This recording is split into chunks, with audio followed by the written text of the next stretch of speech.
How to add a video in GoDaddy. Easy tutorial. Hi guys, welcome back. Today I'm giving you a tutorial on how to add a video to your GoDaddy website.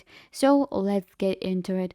First, what you guys need to do is you will go to godaddy.com and you can open up your dashboard and you will get to the website that you are editing.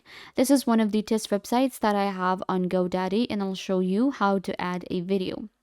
For that, you can actually scroll down to the section where you think that you need to add the video. Let's say I want to add a video right here. So I'm going to click on add section.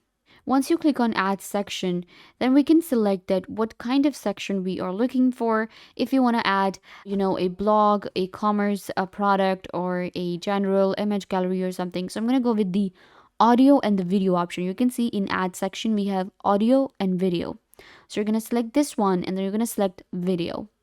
So it'll give you a section to add a video. It's going to be like a blank section with a player. So what I'm going to do is I'm going to go with, we have different layouts. I think I'm going to go with this one. So I'm going to select add.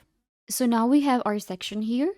We can also give our video a title first here, and then we can insert the video. For that, then you're going to click right here, check out this great video, and you're going to insert the link. And you're going to get the link from your YouTube channel or any other website. So I'm going to go ahead and copy this link. And you will paste the link right here and your video will be added to your GoDaddy website. This is how we add videos on GoDaddy. I hope that I was a big help to you guys. Don't forget to give this video a big thumbs up, leave a comment down below, turn on bell notification, and subscribe to YouTube channel.